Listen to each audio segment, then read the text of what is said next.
Spirit Hunter Volume 2 NG is the second installment in the Spirit Hunter anthology following up The Incredible Deathmark. Deathmark last year was a little horror visual novel with point-and-click adventure game elements that took me by surprise. And NG comes around to show us that Deathmark wasn't just a flash in the pan. With that said, I don't think NG is as good of a game as Deathmark, but it is certainly still a quality title, and we'll expound on that first by looking at the story.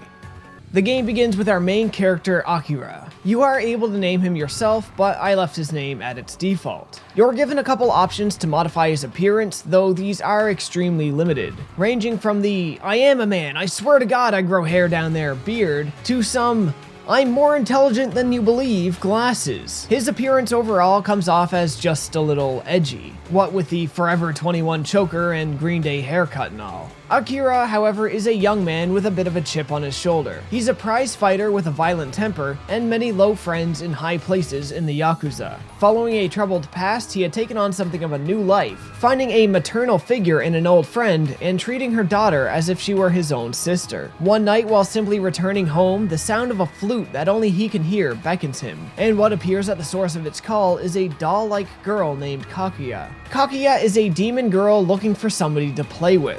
To coerce her new playmate, she takes something special from Akira and forces him to take part in her games. Games with a history of being unwinnable, or at least if you do win, they will keep coming until you eventually lose. These games send Akira and friends around the city in pursuit of spirits, though the time you have to find and overcome them is limited, as Kaguya has placed a death curse on you, a curse that runs on a clock that resets every time you win one of her games. Only, don't worry about the timer too much. It is strictly a narrative timer. There's no physical clock ticking down, forcing you to play quick or recklessly. For all intents and purposes, you have an infinite amount of time to find what you're looking for.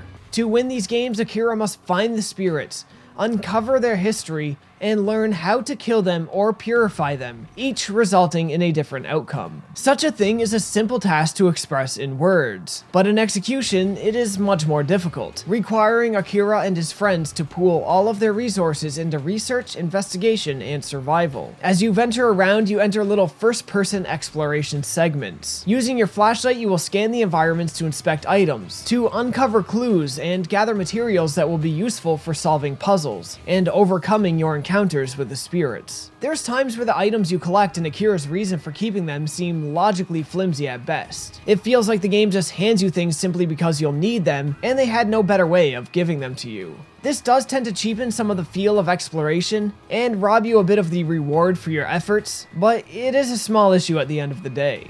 Now, not all info is gathered through research and basic exploration. Akira has a special ability called Bloodmetry, in which simply touching blood can give him flashes of the past or flashes of an alternate place or timeline related to the person whose blood was spilt. Though I'm not the biggest fan of this kind of paranormal investigation stuff, the information uncovered and these little windowed looks into a spirit's life are really intriguing and do well to give you a little more direction in the game, as well as give you empathy and understanding for the tale that you're trying to uncover. Spirits come in a range of different types, and they all have pretty interesting backstories that feel almost folklorish in nature. It's these backstories, the backstories of these spirits, that really wins me over in this game. Some stories are better than others, of course, but the really good ones struck me as nearly unforgettable. The spirit in the Screaming Author chapter, for instance, was so sad and so depressing that it struck an unexpected emotional chord in me, and battling against it when the time came around was a source of considerable inner conflict. I won't spoil any of the later spirits, and I'm only going to show the first one here for the sake of review, but their physical designs as well as some of the other imagery in the game is incredibly striking and downright disturbing. When you're not solving environment puzzles and riddles, you may find yourself in two different types of encounters. The first will launch a series of questions at you as a clock rapidly ticks down. In these moments, you must use what you learned of the spirit's past to answer questions to satisfy them and move on. Often, one wrong move will spell certain doom. A lot of the time I felt it was a little obscure what the right answer was, or that you couldn't possibly determine some of the answers as wrong, until you see how they played out after selecting them. But checkpoints are frequent, with game overs never sending you back further than the start of the encounter. So although it was annoying and could have been handled better, it was never a huge detriment. The actual spirit battles themselves are a little more in depth. As a spirit engages you, you must use what you know of them in conjunction with the items you've collected and the surrounding environment to destroy them or purify them by showing them how to make peace with death and move on. The former, of course, is much easier and less tricky than the latter. Like the other type of encounter, it can be hard to determine something isn't going to work until you try it. But again, frequent checkpoints lessen the damage done by such an issue. These spirit encounters are the highlight of the actual gameplay, and can be very intimidating. Knowing what you know of a spirit by the time you encounter them, compounded with their crazy appearance, creates a really captivating experience. Once a spirit is dealt with, you get a small view of what's become of the thing Kaguya has taken from you, and Kaguya's game starts all over again the next day, as she sends you off to hunt yet another folklore spirit with a tortured and disturbing past, making each chapter of the game play out like an arc in a television show. The pace of the game is pretty good, never slumping into periods of boredom, which is great as the game really doesn't want to waste your time, as it only runs around 14 to 18 hours in length. In many ways, this feels a lot like the anime Ghost Hunt, but strictly for a much more adult audience, and I do mean much more adult. NG doesn't have the same twist towards eroticism like Deathmark did, but the gore and disturbing imagery and the stories themselves are on another level, and I wouldn't recommend this to anybody who gets squeamish over blood and gore. Some of the visuals in this game took me so off guard that I immediately had to screenshot what I was looking at, knowing full well that I wouldn't be using those screenshots in this video. In part, I was doing this because it was just so awesome that I felt a strong desire to share it, but another part of me took the screenshots just to look at it again later and see if it was really as disgusting as I recall. And it was. That aside, there is still a few issues with this game that hold it back from being on the same level as Deathmark, and we'll get into looking at those now.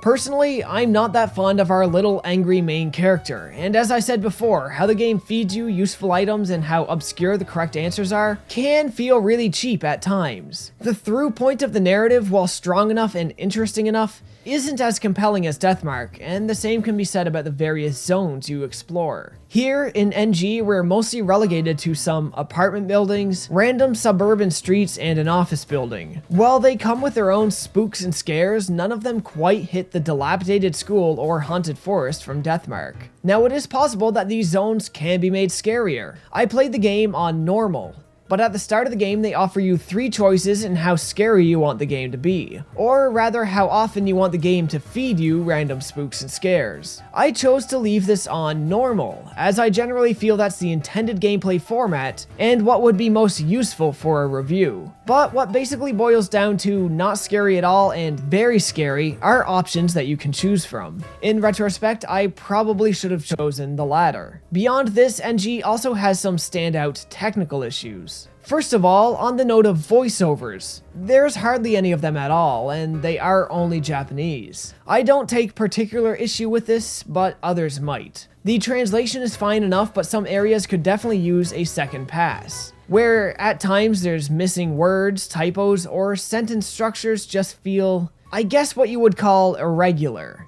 For instance, this line here should probably be written as, "Seriously, nothing good ever happens when I'm with you." But instead, it's written as, "Seriously, nothing ever good happens when I'm with you." It just seems like it would be more natural to me, but that is just a small gripe. There's also some tricky things where some puzzles and their solutions, when translated into English, didn't make the most sense right away, and I did actually have to look up an answer at one point, as what I was trying, while correct, wasn't adding up the way I was trying it. This is simply the result of some characters in Japanese representing 2 letters in English, but English answers only acknowledging the amount of spaces needed for the right amount of Japanese characters. So puzzles where you actually have to put in a word in a machine are pretty affected by this sort of thing. Sound effects and music take a backseat overall and kind of just settle into an adequate ranking. Atmospheric sound effects, however, are arguably far more important, and they do the job very well.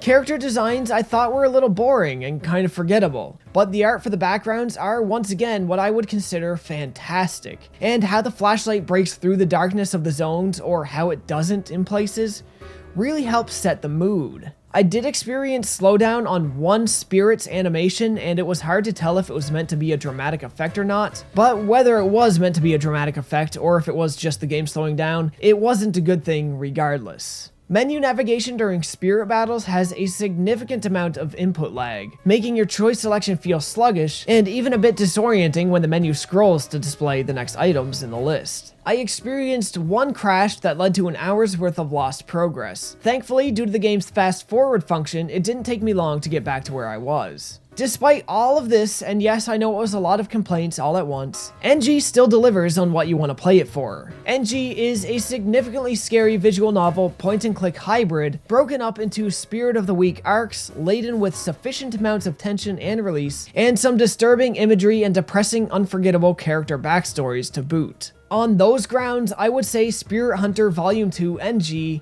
remains worth the purchase, although the asking price as per usual for visual novels, and especially Switch ones, is pretty high. Hopefully Spirit Hunter Volume 3 returns to the quality of Deathmark, but if it stays on the level of NG, I won't be terribly disappointed. Hopefully as well, the localization is just a little bit better, and its publicity and advertising is ramped up more. It really is a pretty good game despite its flaws. And that's all I'm going to say on NG, ladies and gentlemen. If you guys liked the video or found it useful at all, you know the deal. Like, comment, subscribe, and share the video if you can. Links to all of my socials are in the description below, and as always folks, thanks for watching.